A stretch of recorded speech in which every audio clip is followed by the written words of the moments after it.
Early in the morning.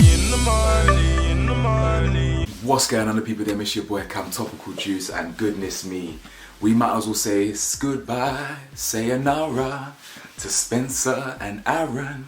And you know what's so mad? I've been grilling Spencer so badly this season, and this was the first episode where man really got to see a better side to him. It's a shame, because we know Kai's gonna stay, but we'll get to that later. Now guys, I'm gonna get straight into this video because I feel a little bit tired now. I've got a headache. I didn't get no sleep yesterday, literally had 3 hours sleep. So yeah, forgive me if my energy's a bit low, but I'll try and bring the charisma and the energy for you guys anyway. But real quick, if you're wondering why I'm wearing this nice jacket, it's because it's worth £1,800 and I've got to give it back at some point. So yeah, I need proof that I had it in my possession at some point. But anyway guys, like the video for me, hit the bell to be notified for me. Please press that subscribe button for me. It's road to 50k, it means the world. So first things first here guys, I actually want to address yesterday's video. Now I knew what everyone's opinion was going to be, but one opinion that I saw quite a lot in my comment section, which I appreciate, I respect it wholeheartedly, is that opinion that Shaq engaged in the game as well, so people don't really feel sorry for him. The fact that so many people commented that, I believe that was a Twitter opinion, to be honest. I believe that was like a standard Twitter opinion and people just ran with it, to be honest. It was a valid point. But I'm actually going to debunk it real quick, then we're going to talk about this episode. This episode weren't that interesting anyway, so I'm going to just focus on this one real quick, right? Before I start debunking this year, the reaction that Shaq got yesterday, yeah, I believe is the reason why Andrew Tate is so popular today. Really let that sink in. The reaction that Shaq got yesterday from women mainly, but men too, men alike, is the reason why Andrew Tate is as popular as he is today. And you lot know me, I don't give a shit about Andrew Tate. If Andrew Tate gets locked up for the rest of his life, I don't care about that. Yeah, I don't care. You know what I'm saying? I'm not no fanboy. Now, I don't know how much I believe in the demasculization of men, because I believe men can be both feminine and masculine. I believe women can both be feminine and masculine. But if the demasculization of men is a real thing, then this would be a symptom of it. Because people really condemned Shaq for being mad that his girl that he loves, allegedly, passionately kissed other men. Do you know how wild that is? Seriously. Now, I'm going to speak in fact and fact alone, by the way. No opinion, just straight fact. Yes or no, true or false answers. And I want you to engage with me. Humour me, guys. You can even speak out loud. I can't hear you through the camera, but speak out loud. Humour me, yeah? True or false? Were all the boys, including Shaq, blindfolded and deaf? True. You got that one right. True or false that all the boys were in receipt of the kiss and not the ones giving it?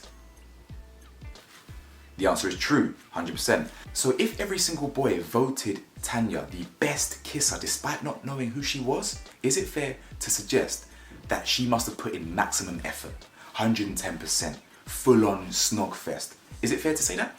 Yeah, it is fair to say that.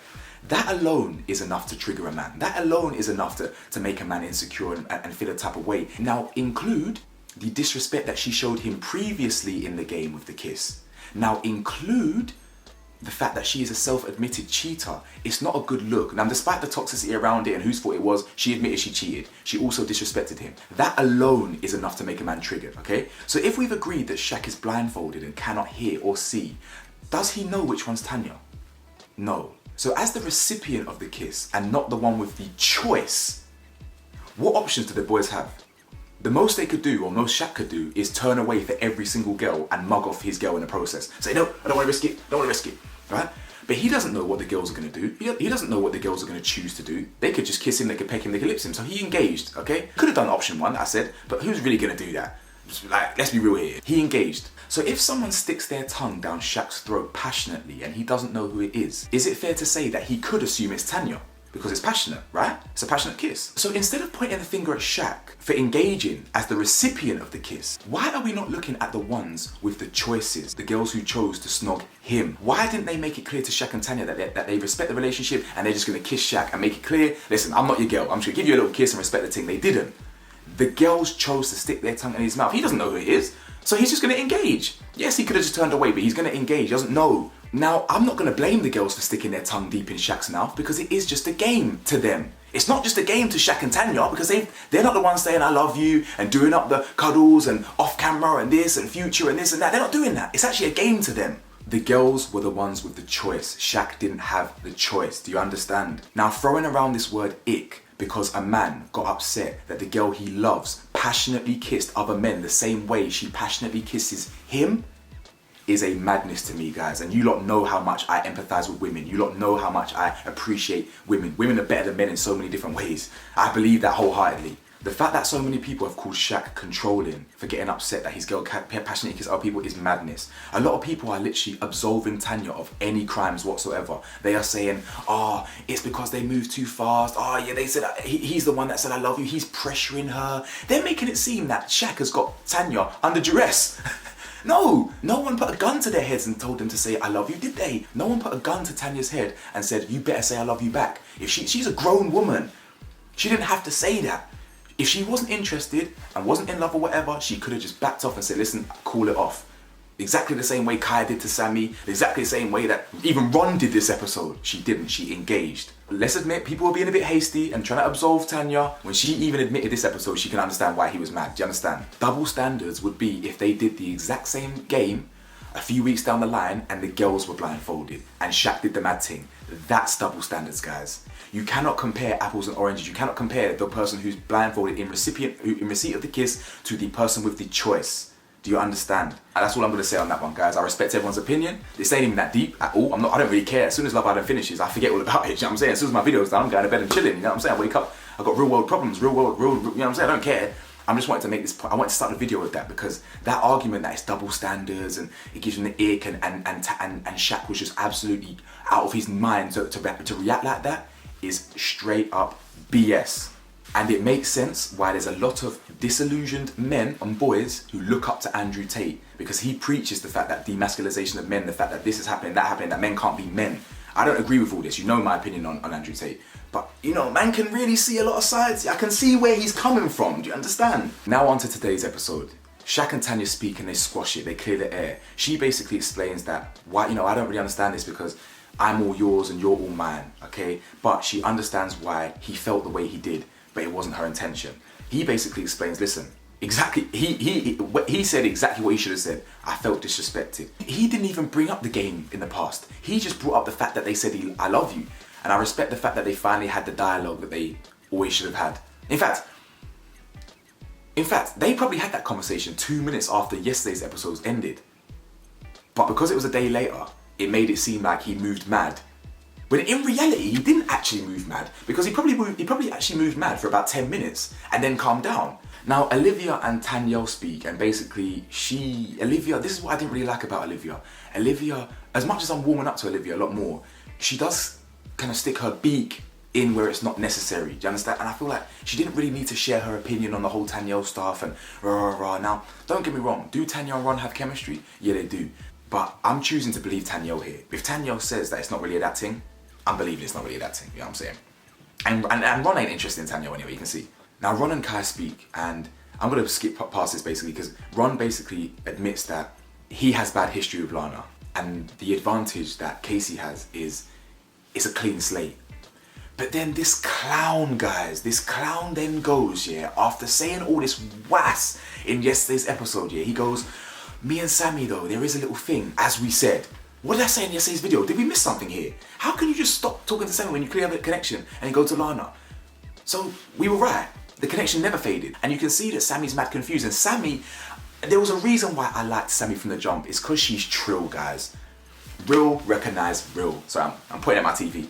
There's real, recognize real, you understand? And that's why I appreciate Samie. She's trill, bro. He goes, yes, I'd have to work hard, but I'd go back to Samie. And I'm thinking, I'm just like, Ron, you don't know, you couldn't tell your ass from your elbow, bro. I promise you, you don't know what way's up and down. A man really has wandering eye, my guy. Man can't keep that thing from swiveling, I'm telling you.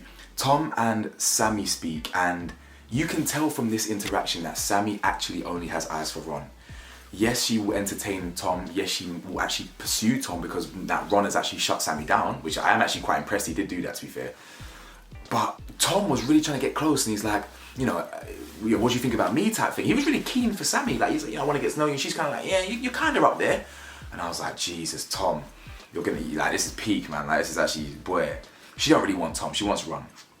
Now, Kai and Olivia speak on the terrace. Now, guys, I firmly believe I was correct in saying that Kai does have feelings for Olivia now.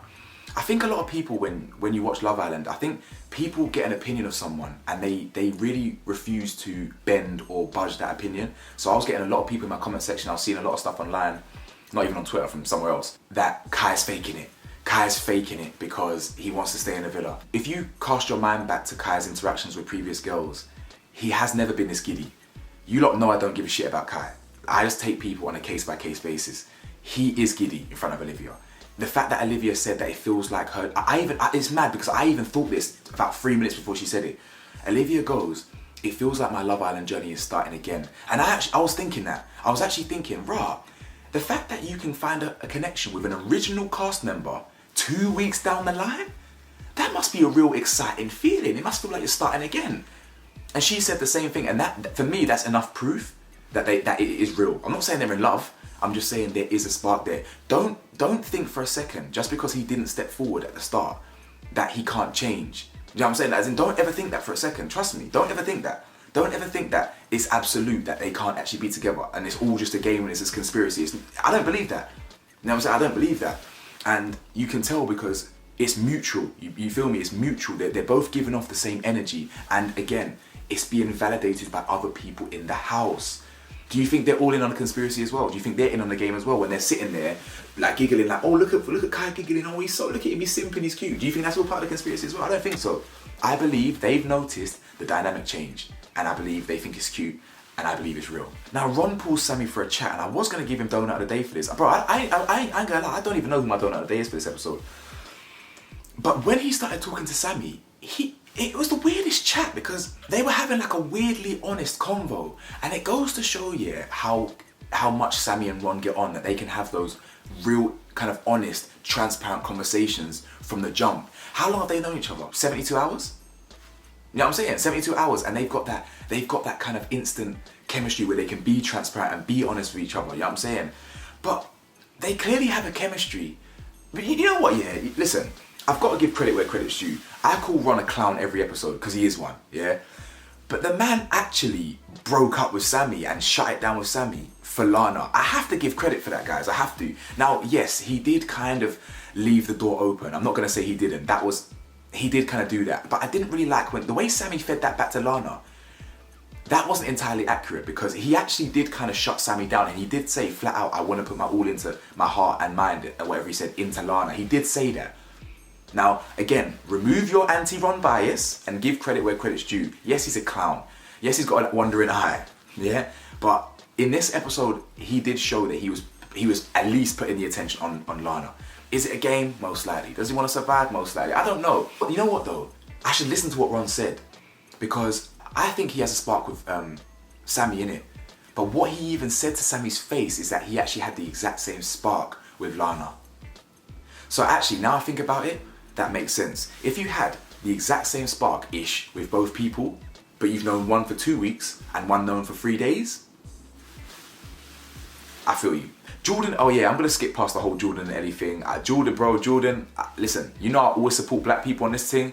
Jordan ain't offering niche, bruv. Every single time there's a group kind of hug or group chat, he's not even in it. I don't even know what man's doing, to be honest. So yeah, that, I don't really, him and Ellie, whatever. I mean, I kind of, yeah, whatever.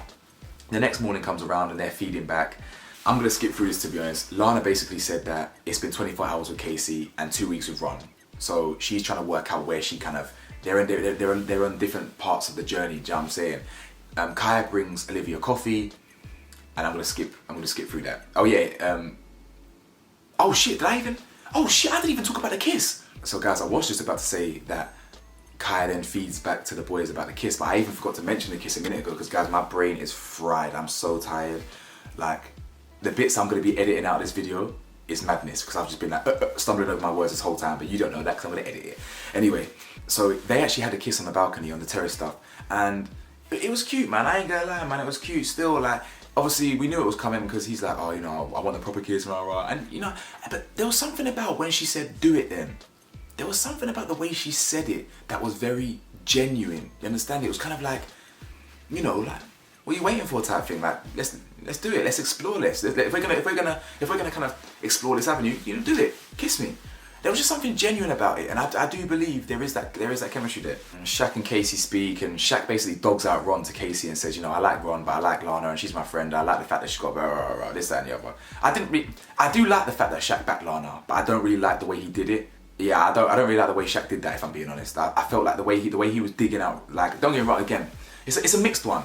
Because you are friends with Ron, you're friends with Lana, so I don't blame him for wanting the best for Lana. That's absolutely fine. It's just the way, I don't know, it did feel a bit betrayed, but I don't know, man. I don't know, whatever. Danielle and Spencer, they talk, and I'm sitting there watching them thinking, is this friends I like? Like, they must have built a friendship, right? And it turns out that she actually fancies him. What I like about their chemistry here is that she's right. He does calm her down. They are different. And I would never have put them two together in my wildest dreams, guys. But when I saw them bouncing off each other and the way she was calm around him and the way they had the chemistry, I saw a different side to Spencer today. And listen, do I still think he's drier than a camel's gooch? Of course I do. But I really did see a different side to him today. Ron and Lana speak here, and basically they talking about, you can see they're getting closer. You can see that Lana is attracted to Ron more. She's got longevity with him, history, and Casey's just coming too late. That's the problem with being a bombshell. Even 2 weeks in, 3 weeks in, some people you want, it's formed. You know, they're having a conversation talking about, you know, my parents would love you and this, that, and the other. And there's a few little different conversations in between as well. Like obviously after my man made her breakfast as well. What's his name? Casey made her a salmon breakfast, and she don't like salmon, I don't think. And Ron was making jokes there as well. I've missed a few bits out, guys, because this video's gonna be mad long anyway. And then Samie and Lana speak, right? And I'll be honest with you, as much as I think Samie is trill, but when she was feeding back to Lana, I felt she could have.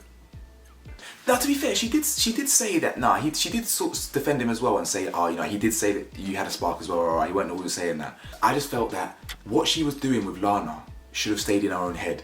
Basically, what Samie was pissed off this episode because Ron plays silly buggers. Yeah, he gives mixed signals. And what she was doing with Lana was she was thinking out loud. That's what she was doing. She was like, like I get all these mixed signals and rah. And she was communicating that to Lana, but I think she could have kept that to herself, to be honest. But Lana has a right to know what man's saying, innit? I don't deny that. I don't deny that. But she does, yeah, she feeds back saying that, you know, if Lana chooses Spencer, I'll get to know you. I don't think that's illegal, to be honest. Because what's he gonna do? I mean, he could fight for her again, but listen, it depends. It depends. If she chooses Spencer, then like there's no point. I'd go for Samie as well. If Spencer chose her, then you can still fight. But if she chooses Spencer, then I would accept defeat. It's not about fighting for her. I would accept, like, because Samie was like, oh, if you really like her, fight for her. No, if she chooses Spencer, you accept defeat and you keep it moving because she chose someone else, innit? That's what I'm saying. That's what I was talking about yesterday when I called Will beta, because he like Will was just saying, oh, if someone can make her happy, then just go for it. No, you fight for it until you know it's a loss. Simple. Now Ron and Samie speak here, and this is why I think Sammy's trill. She did what Lana couldn't do in 2 weeks. She did it in 3 days. She basically said, I feel like you say a lot, but you're basically you're a flirt. You lead people on, innit? She says that all you do is give mixed signals, innit? But the good thing about Ron this episode, yeah, is he actually tells her that he wants to follow his head and his heart and go for Lana. I was actually surprised that he told her straight like that. Yeah, yes, he flirts. Yes, he does. Yes, he likes to keep Samie on rotation and that option there. And it always will be there because they have a connection, more than Tom. But you have to give credit where credit's due. He told her straight, I'm going to pursue Lana from now, innit? And whether you think it's a game, whatever, it is what it is. At least he said it. Ron and Lana speak again, and he's talking about I get nervous around you. You don't. Let's not start saying that. And then this is where he's chatting shit again. Like, oh, why are you so confident around Samie? And you don't. Yeah, well, maybe me and her don't have that. Come on, man. The end of the episode is here now, and Maya. See, my prayers have been answered. What did I say yesterday? I said, guys, where is my babes? Where is my wife gone? I haven't seen her in 10 years, right? And she returns looking glamorous. Oh, the flousy, the glamorous. Yeah? And she breaks the news that it's a double dumping. Now, let's give our obvious predictions here, guys. Since Ron got saved and we are left with Camel Gooch, Kai, and Donut. Now, I didn't really have a Donut of the day for today. I forgot to do one yesterday. I'm gonna give Donut of the day to our friend Aaron. Aaron is literally the biggest sideman this season has ever seen. maybe one of the biggest sidemen of all time. I'm gonna give him a donut for literally just being an absolute nobody, and the only scene he got in this entire episode was him standing up there preparing to get dumped. Now, I actually feel bad for Spencer because we now know that Spencer, well, we can assume that Spencer, the two sidemans basically, they're getting dumped. Spencer, it's a shame because Tanya, she's a slow burner. If she had realised that she found you sexy and like attractive or whatever, then you might have had a chance to stay. But we now know, yeah, that because the women have to choose, they're not gonna let Kai go home, are they? When they've literally had a budding romance with Olivia. So I don't even need to talk anymore on that. I'm knackered, guys. I'm gonna sleep like a damn baby. Let me know your thoughts, guys. Like, comment, subscribe.